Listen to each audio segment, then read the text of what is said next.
notes on that particular thing we did last week in my notebook. I'll go grab it real quick. Okay. Esther, go ahead to help us with the review. Yes. We're on chapter 7. Was this like the spray of background? Oh, we're not chapter 6 anymore. That's right. Yeah. Okay. Well, this was starting off with John Ralph.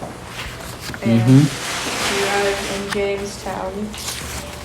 Did a lot of work and picked lots of tobacco, him and some other people, which was Spanish tobacco.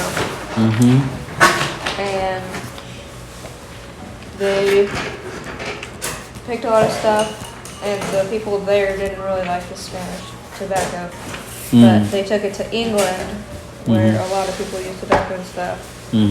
And they sold about 500,000 pounds of tobacco a year to England. Okay.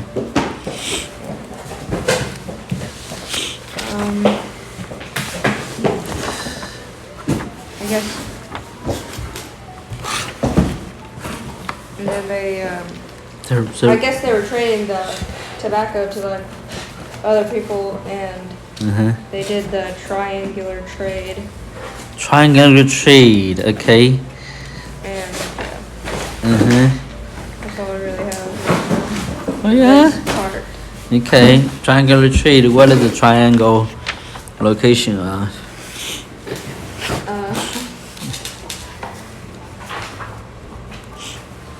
It goes, I don't know all the places it went to, but it's on the map.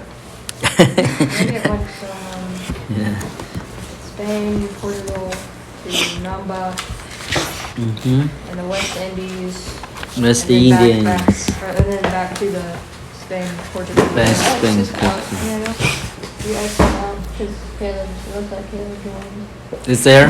Yeah, Okay. just Get checking just accepted. Yeah. There you go. Hello.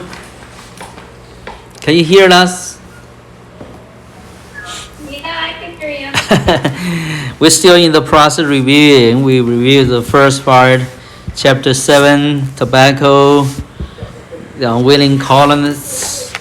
Now, who did the trade for slavery first? Which company did that? Which nation did that?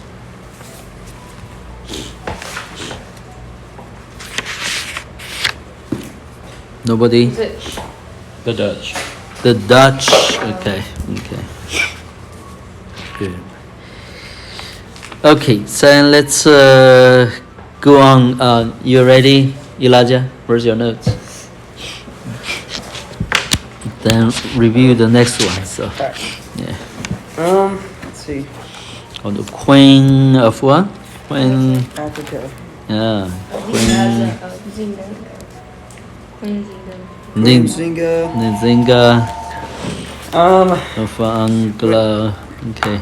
Second part was how colonists were coming and trading in Africa, and she didn't really like that.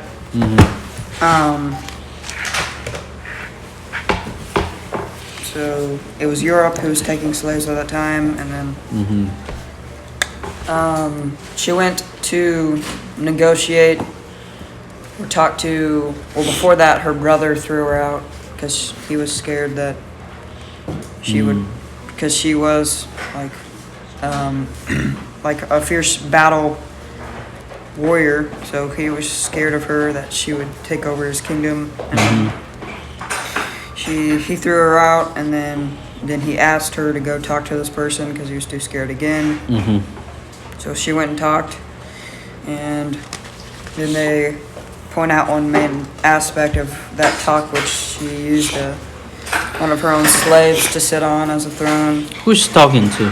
Who she was negotiating with this time? What nationality? Portuguese? Yeah, Portuguese. Yeah. Okay. So they were at war, but then they tried to make a peace with each other. So they, What is brother's name? Mambani. Babandi. Mambani. Yeah. Strange names, huh? yeah. And then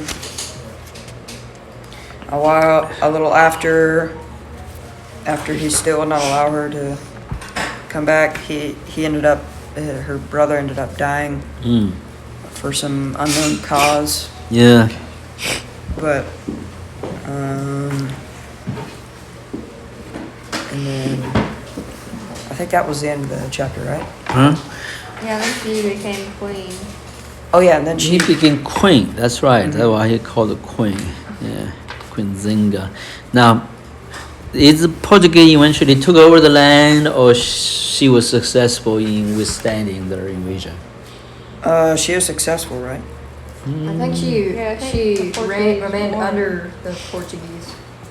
Yeah, she. Well, if I remember correctly, she was successful during most of her lifetime, but after she passed, or after her life, Portuguese just came and broke the deal and Yeah. took everything over again. So, yeah, that's true. So what's her name called after she came to pass? Called the world chief called Nanga, right? So Nanga. That's called. That's why I called the three regions Portuguese took over are Congo, Montamba, and Domba, right? So they combined together under her name, give a new name to this nation called what? Nanga, then Angola, right? Angola. So when Angola becoming independent? 1975. Okay, 1975, November 11th, 1975. 100 years later. Okay, we're going to start with the chapter 8 now. Chapter 8. Everybody have your book, am I right? So, okay, so the Persian puzzle. Can you believe that? Okay, the Persian puzzle. Wow. Okay. Okay, we're going to start with Noah. Noah read at home, so. Okay. Now let me ask you a question. What do you know about the Persian? How much you know about the Persian? Naomi, how much you know about Persian? I don't know much. Yeah? Nope. Kayla, what do you know about the Persian? Is the Persian a nation recorded in the Bible now first? Yeah? Yeah. I Yeah. think so. I don't know. Okay. Do you know the book called Esther? Yeah? Yep. That's happened in Persia. So. Huh? Oh, okay. Yeah. So Persian, also tried in really Greek. Now there is a very famous war. The Greeks withstand the Persian invasion. You know anything about that war? Not a whole lot, no. That's called Spartans, right? So 300 soldiers, withstand. So anyway, there's a lot of history with this big empire. So, but let's read on. So. Imagine that you're putting together a huge puzzle map of the world. Each country is a different color. On the far right-hand side of the puzzle, you fit together the white islands of Japan just off the deep purple coast of China. You build India's orange shores and then decide to go up above the Mediterranean Sea and assemble Europe. Europe is full of different colors. England is scarlet, France pink, Spain golden, Holland gray. You piece together the Atlantic Ocean and go to work on the continents of North and South America. But instead of the forest green you expect, North and South American are rainbowed with the colors of Europe. French pink, English scarlet, and Dutch gray line the coast of North America. The whole western coast of South America is golden, like Spain. The east part of the continent is the lime green of Portugal. You move back across the ocean to assemble Africa. But what happened to Africa's sapphire blue? Africa is patched over with Portuguese lime, Dutch gray, and English scarlet. The colors of Europe have bled over into 3 other continents. Now it's time to assemble the blank area between Europe and China. You look around, wondering what color this part of the world will be, and notice something odd. A pile of pieces are splattered with patches of a dozen different colors: silver, olive, maroon, copper, primrose, saffron, emerald, indigo, violet, jade, and a top layer of thin chestnut brown. Do you guys know anything about these colors? Yep. Good for you. These aren't European colors. They're the colors of the Middle East. You fit them together and see a country that has been ruled by empire after empire after empire. The country of Persia, lying between the Tigris River and the edge of China. Between what? Tigers, Tigris. Tigris. Tigris. Tigris. Tigris. Okay, Tigris. Okay. Tigris River. Go ahead. The bottom layer on that puzzle piece is silver. It represents the Assyrian Empire, which ruled this part of the world long ago. But when Assyria was conquered by the Babylonians, the olive layer, who were in turn defeated by the Persians. The Persians, the maroon color, gave this land their name, but they didn't keep that empire. They were conquered by Alexander the Great. When Alexander died, his empire, copper on your puzzle piece, was divided into 3 parts. His general, Seleucus, that's a name, I guess, Yeah. claimed Persia. But Seleucus and his descendants, called Seleucids, their empire is primrose yellow, couldn't keep control of Persia. One part of Persia, called Parthia, broke away from the Seleucids and set up a kingdom of their own. The Parthians, the saffron layer on those Persian pieces, grew larger as the Seleucids lost power. They even managed to keep off the Roman invaders who came from the west. For a short time, Parthia became the strongest empire in the Middle East. When the Parthian kings began to quarrel with their noblemen, and the empire shrank until one of those noblemen threw the Parthian ruler from his throne and took over. His descendants, the Sassanid dynasty of Persia, ruled in the central part of Persia for many years. Their empire is emerald. But a wave, This is so confusing, all the colors, huh? I'm lost in contents. I like how they're metaphor or like through an analogy of colors explaining the different kingdoms. It's Different like- kingdoms. It's a really yeah. easy way to try to picture it in your mind. Yeah, true. Instead of yeah. just using the name of the kingdoms. Yeah. But a wave of indigo was creeping across the map of the East. Down in the Arabian Peninsula, a prophet named Muhammad was gathering Arab followers around Okay, him. you might want to write that one down. What is the name? Muhammad. Muhammad.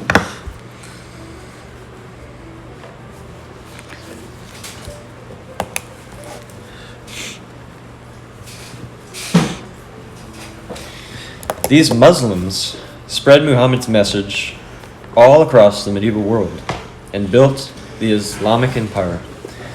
The Sassanid dynasty fell to Muslim invaders, and Persia became an Islamic nation.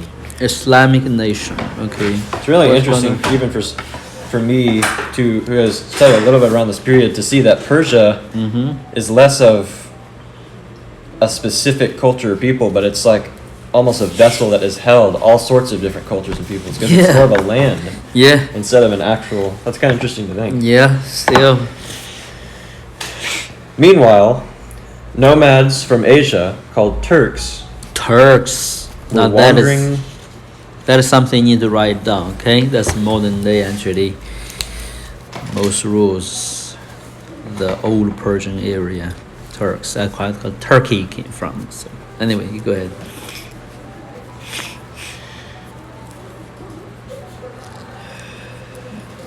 One more thing.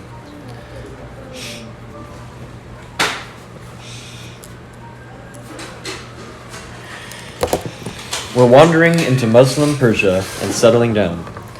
They were fierce fighters. Many of them became soldiers in the army of the Islamic Empire. As time went on, the Turkish soldiers became just as powerful as their Arab masters. One group of Turks, the Ghaznavids, We're gonna write that one down.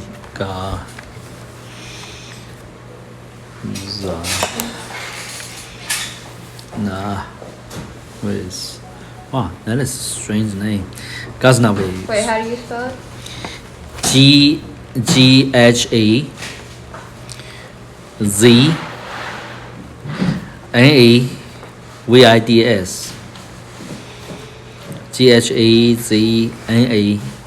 Ghaznavids.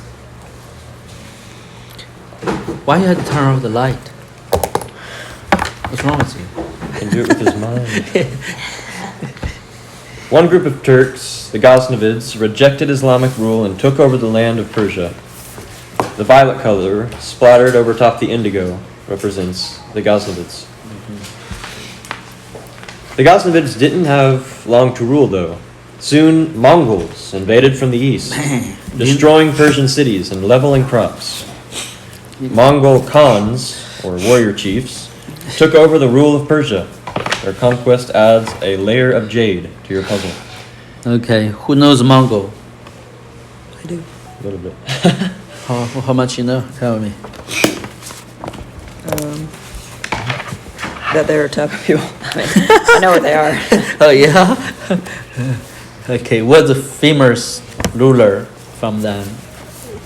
Race, whatever. I know who it is. Genghis Khan. That's Genghis Khan. Yeah. was gonna say. Beat you. So how to spell Genghis Khan? G-H-I-N-G-I-S. Hey Siri. Serious? I don't know. Yeah. I'm not Let doing it let right. Sarah answer you. I don't know how to say it. Hey Siri. Is Sarah doing lesson, Naomi? How do you say Genghis Khan? Or spell? What she's still doing. Oh, it wasn't G-H. It's just, it's What is that? G-E-N-G-H-I-S, and then Khan. It's like Khan Academy. Genghis Khan. Yeah, Hello. Genghis How's it Khan. going, Sam? Okay, let's move on. Mongol Khans, or warrior chiefs, took over the rule of Persia. Their conquest adds a layer of... Oh, wait. Okay. Finally, a man named Ismail, What? or Ismail, however you say it, decided that the time had come to throw off the Mongol yoke.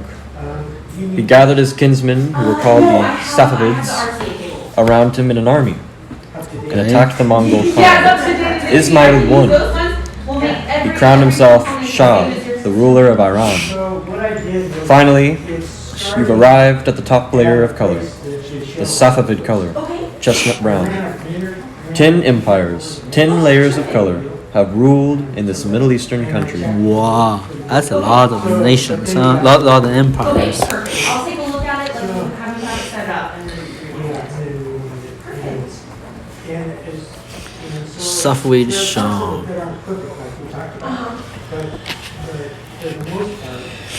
Not as distorted. Okay, next person read on. Elijah read on.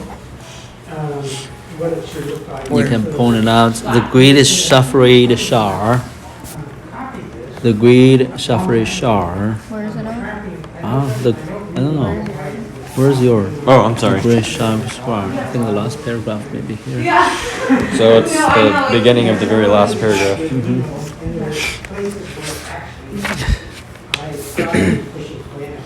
The greatest Shafid Shah, Abbas I, was Samuel's greatest, Abbas 1. That's first. I'm sorry, first. greatest grandson. No. Abbas almost didn't survive to be Shah.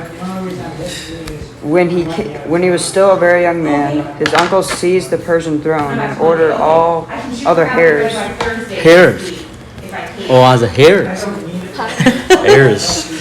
Pay attention. No, I knew what I was saying. I guess I just forgot. Ears. All other heirs to the throne executed. But before the ruthless command carried out, Abbas' uncle had a huge party to celebrate his new power and drank himself to death. Kidding me? That's a sad story, huh? Abbas came to the throne, determined to bring strength to a country Thank you. almost destroyed by war. Bye now. To a country almost destroyed by war.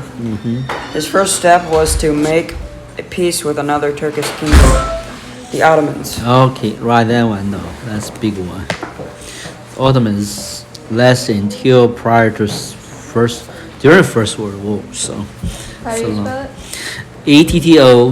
ATTOMANS, Ottomans.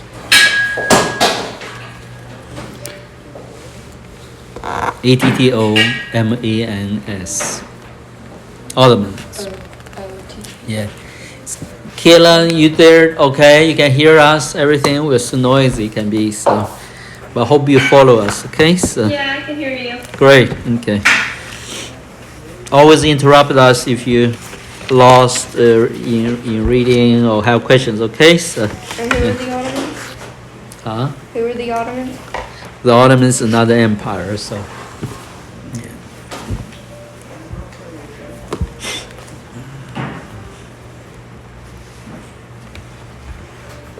These warlike Turks lived in the west of Persia and kept trying to invade it.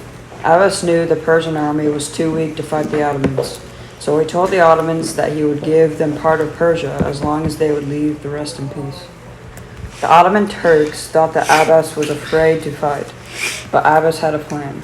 He hired an English soldier, Sir Robert Shirley. Let's write that one down. Robert Shirley. Wow. Is this the guy? That's not Lawrence. No, Robert Shirley. Okay, good.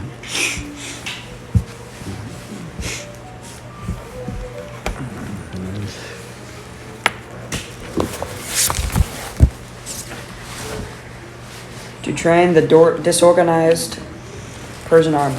Shirley taught Abbas soldiers to use muskets and other European weapons. He organized them into divisions. Infantryman. Infantrymen, musketeers, artillerymen, and artillerymen. He trained them to fight. Artilleryman. Artillerymen. Yeah.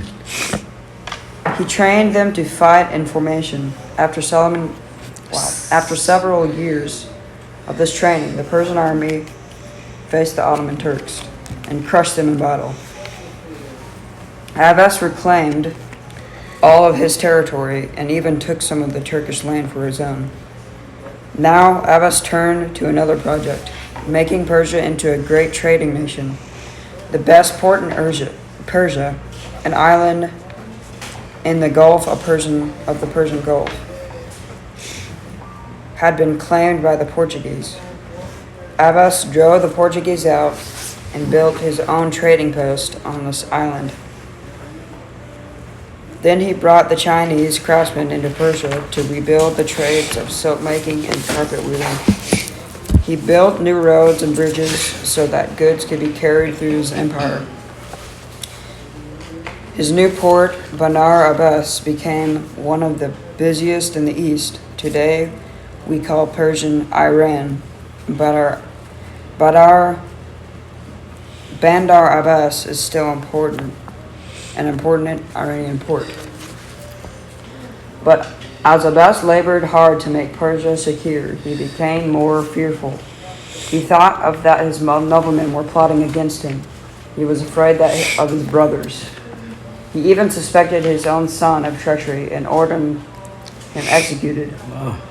When he died at the age of 70, Shah Abbas left behind him a strong, prosperous Persia, but he died, overcome by grief and guilt. Wow. That's terrible, huh?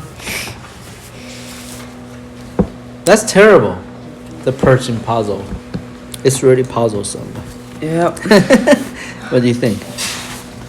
Good handwriting. Clumsy handwriting. I don't like reading on my class. Oh yeah. Okay, we're gonna start with Kayla, if she can able to read for us. Called the second portion, the Ottoman Turks. Houston Studio, this is Elaine. How may I help you? Okay, Hey, Sam. you read the first. Do you want me Yes, I want you to read. Yes. Oh, gotcha. Okie dokie. The Ottoman Turks, is that how you say it? Yes, oh, Mhm. definitely. Yes, yes, absolutely. Ottoman. You got it. Ottoman. Perfect. Just like Ottoman. Ottoman. Oh, okay. As Persia grew stronger, the Ottoman Turks who lived in the west of Persia grew weaker. But like Persia, the Ottoman Empire was rescued by a great and cruel ruler, the Sultan Murad. Murray? What is that? Murad, I think. Murad. I'm not sure. Noah is Sultan Murad. the best person to ask Yeah, for. the Sultan Murad. Murad, yeah. When Murad was born into the royal Ottoman family, Shah. Sorry, these names are really hard. Shah is a official name. Yeah, Abbas is a personal name. So when you say like Was wow, okay. Abbas was already an old man, famous for his mind. As young Murad grew the history of the empire, he would someday rule. He learned that single Turkish tribe, the Seljuk tribe, though had wandered from Central Asia into the I just lost my spot. Middle East, back in the days when the Islamic Islamic Mhm. Empire still rule over Persian land. Just of the names. yeah, Gracious. yeah. I don't know that name. I'm sorry. Ghaznavid. You say it again. I'm sorry. I couldn't hear you. Ghaznavid. I don't know. God, Navid. Yeah, that's my pronunciation. Turks Maybe not had sure. rebelled against their Islamic rulers and taken control of the land of Persia. Mhm. So Seljuk tribe had rebelled and taken control of their own little piece of Muslim empire. The Seljuk Turks were fearless, savage fighters, and soon expanded their kingdom. They took part of Persia for their own. They took land away from the Byzantine Empire. Byzantine. And they captured Syria and Palestine. But Syria, the Turks always have been. Syria, Palestine. Syria and Palestine. That's okay. I'll just help you to pronounce the Turks ones. have always been. Miss June, did you know this is Elaine? How may I help you? Normans. Sorry, I can't Norman. read. It's okay. Well, You're doing good. You just need to practice. So, which right now you're doing it. So, thank you. yeah. Although they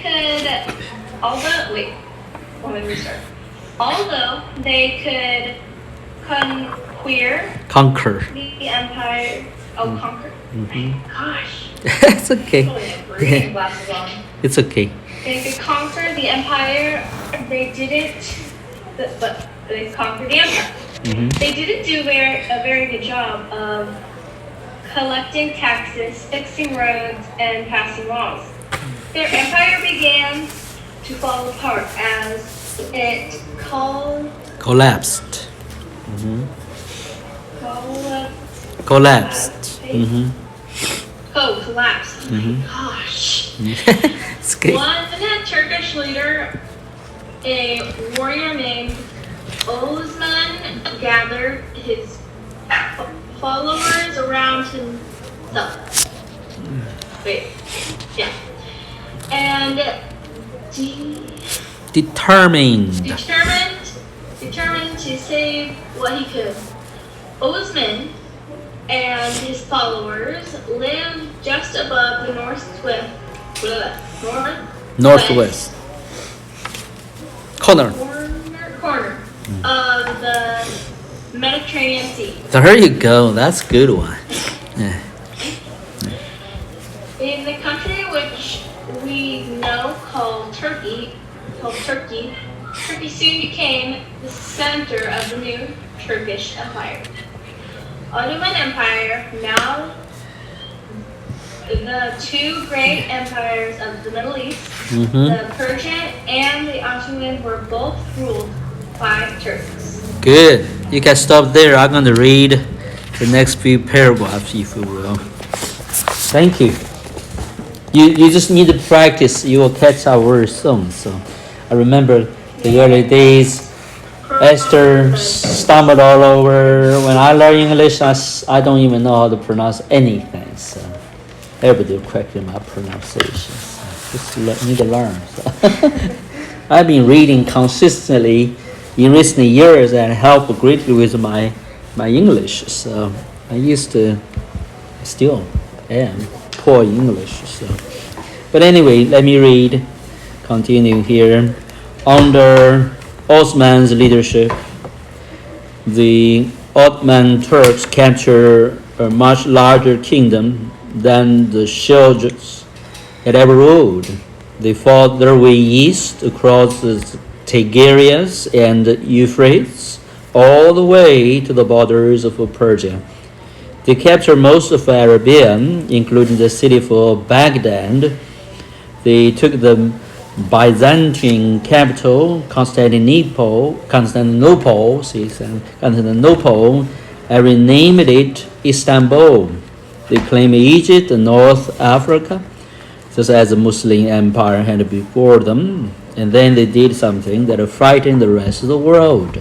They crossed over the Bosporus Strait. Let's write that one down. I have no idea where that is. Bosporus Strait. The water that divided Asia from Europe. Okay, that's between the the Asian between the Middle East. Let's look at it. It's you have the word map. You will see in this place there is called the Mediterranean Sea leading to Black Sea. Okay, that's where the street is. So I don't know, this map too small, but you can find it out. I would like you to do the homework to look at where this street is, called the Bosporus. That's where the city Constantinople or Istanbul sit upon. Okay, so anyway, now the Turks were invading European land. The kings of Europe began to get nervous. How far would the Ottoman Empire spread? While they watched, the Ottoman Turk conquered Greece. Wow, they conquered Greece. Further way up into Russia and keep on coming west. The Sultan of the Ottomans now called himself sovereign of the two lands and the two seas, because he ruled a kingdom that stretched over two continents, which continents Asia and Europe. But like the ancient Roman Empire, the Ottoman Empire grew too large. The sultans began to spend too much money on feasts, palaces, and silks. So much Spanish gold had flooded into Europe from South America that no one wanted the silver coins of Ottomans anymore. So there is a competition between what is the major currency metal is, right? So because gold and silver are the major currencies of old times. So when Ottoman writer remarks, the coins have become as worthy as drops of dew. So they were not worth a while anymore. The Ottoman official become corrupt and stole as much food and money they wanted. The empire wrote one English men who lived during the days of the Ottomans have become like an old body, crazed through many vices. The Ottomans even lost control of back then their prize city. Naomi, continue. Your turn.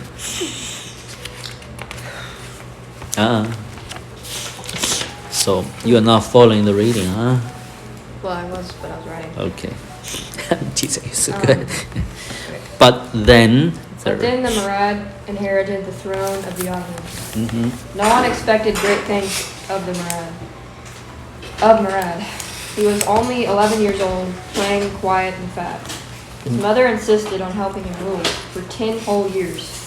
While she commanded Murad's armies, the Ottoman Empire went on shrinking. So many Ottoman soldiers were captured in battle and sold as slaves that you could buy an Ottoman soldier in Russia slave markets for the price of a drink of fermented grain juice. You kidding me? Murad waited. He exercised, trained with a bow until he could shoot an arrow through a metal sheet 4 inches thick. He threw spears until he could kill a raven sitting on the top of a mosque at a mile away. A mosque. Is a temple, basically. Mm. Yeah. He wrestled until he could pick up 2 grown men, one on each hand, flinging them in different directions. Finally, Murad's time came. He was 23 years old. The Ottoman army revolted. They marched on the Sultan's palace, announcing that they planned to run the empire from now on. Hand over your Grand Vizier to us, they demanded. You should listen to us, not to him. Murad didn't want to hand over the Grand Vizier. What is that? I have no idea why zero. I think it might be a token of like either a staff or something like that, talking of rulership. So It's his friend, actually. It says it's a person. it's a person. Yeah, it says Grand Vizier. Oh, it's a person. I'm so sorry. Okay. But the vizier himself came forward.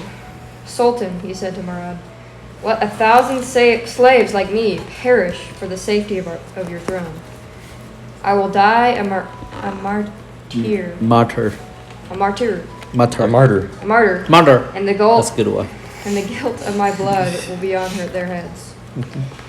He drew his sword and sprang forward, aiming a bow at the rebel leader. But the mob Aiming a blue and rebel.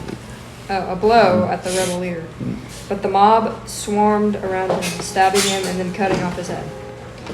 Murad realized that the soldiers would attack him next, so he pretended to agree to their demands. Finally, they let Murad return to his own quarters, thinking that the young sultan would now do exactly as his army suggested. So who is this Grand Vizier? Vizier? It's like a religious figure. It's probably someone like like advisor. I don't know. Oh. But Murad quietly sent out his own household spies to find out who started this riot. Soon he discovered that the ringleader, one of his own officials, Recep Pasha. Murad had already made is that how you say it? Recep? Recep, yeah. I think Recep? Recep, yeah. His new Grand Vizier. But now he realized that Recep hoped to rule the empire through telling Murad what to do. Mm. One morning, Recep was just leaving a meeting when a household servant approached him with a bow, and bowed low. Please, he said, come to the palace. The Sultan wishes to speak to you. Mm-hmm. Esther, can you continue so you can read a little bit? Mm-hmm. Thank you, Naomi. Recep agreed and followed along. The servant escorted him to a door and opened it. Recep walked through and found himself surrounded by the Sultan's personal force of assassins. He heard Murad's voice command, cut off the head of the traitor, and immediately it was done. Murad then ordered Recep's body flung from the palace gates, right out into a group of army leaders. Terrified, the leaders ran away. Then Murad sent his own spies out through the city, telling him to find and kill on the spot anyone involved in the rebellion. Knowing that rebels often formed their plans while drinking together in taverns, late at night, he closed all the taverns permanently. Anyone found drinking wine was instantly put to death. Soon the word spread. Murad was no longer a weak child. He would not tolerate rebellion. Murad's power grew, and so did his ruthlessness. When his chief musician began to play with him a Persian song, he beheaded the man instantly. Why?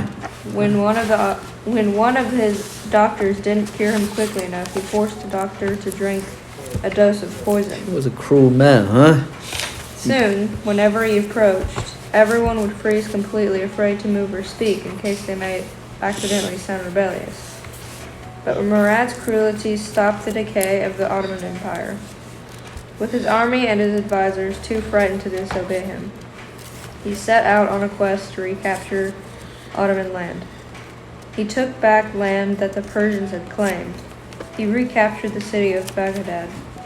He spread the empire back towards its old borders once more.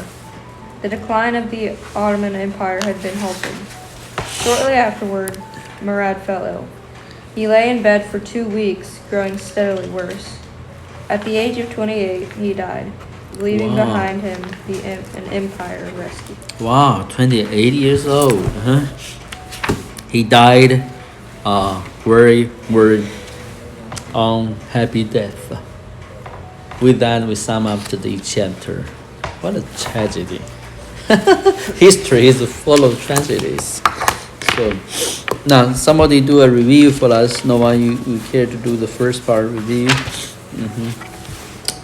Well, it's hard because I was That's actually why reading. it's I wasn't word taking puzzle. notes. Basically talking about Yeah, they just went over a very nice overview of the 10 kingdoms that sort of layered over one another over the course of history in the Middle Eastern area, which eventually became what is now known as Iran or Iran. no, it's Persian. Persian is Iran. Well, Okay. yeah, I mean, remember there were Oh 10 yeah, it's called peoples? Iran. That's right. I'm sorry. Yeah. I think about Baghdad, Iraq. I'm thinking about Iraq. So, sorry, Oh, no, Iran, yeah. Iran. Yeah, go ahead. Yeah, you're right. So, yeah, what the biggest thing I personally took away from it was what I briefly mentioned earlier, which was that Persia had, it seemed to do more with like almost a tag of sort. Like when you asked, if you were to ask what the Persian Empire was, then you would have to return that question with what part of history you're What talking part of about. history are you talking about? Yeah. I mean, that's right. what they implied. I may Yeah. be wrong about that, but it seems like that is the case. That is the case. Yeah. I had never thought of it that way. I'd always thought the Persian Nor do Empire as I. being a Consistent particular empire. Yeah, people, yeah. yeah. This started a very interesting religion. You know that religion? That's interesting. no. Yeah, I forgot his Who name. do you mean by they? The nation started a world religion. It's like the national religion for a while. So the Persians. So But what nation do you think? What like time of history was the Persian that's Empire? actually before Jesus Christ time. So yeah. Hmm. Around that time or something like that nature. So yeah, Interesting. yeah. We call it a something like that. I forgot. I used to know about it. So. Huh. Anyway, so now Esther, you would do the next one. Review a little bit. Ottoman Turks. The Ottoman First, you like them or not? Don't say it. Do you like the Ottoman Turks? Yeah. No, don't say it. Okay, so we're a sensitive topic today. So. So What? the first, What? You don't like? Yeah. Okay. it was talking about how Persia was getting stronger and Ottoman was getting weaker. Yeah. They had a cruel ruler named Sultan Murad, Mm. which is pretty much chapter 10. Mm.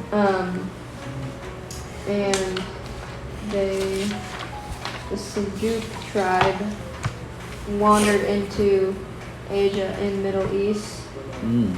and they were fearless, and they took over the land of Byzantine Empire, Mm. and I think part of Persia too. And the Osman was gathered some followers to save the places he could, Mm. and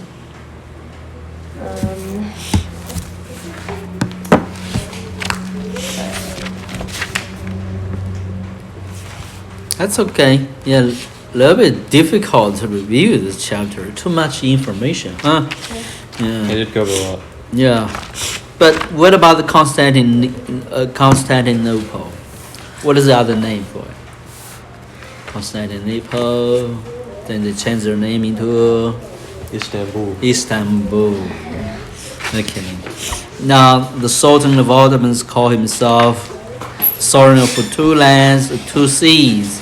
Now what do the two lands stand for? Two continents. Two continents. Yeah. It's they are Asia and Asia and Europe. Yes. Then talk about this little young king revived the Ottoman Empire, right? His name is Murad. Yeah, he died at the age of 28. 28. That's a very, very young age. Yeah.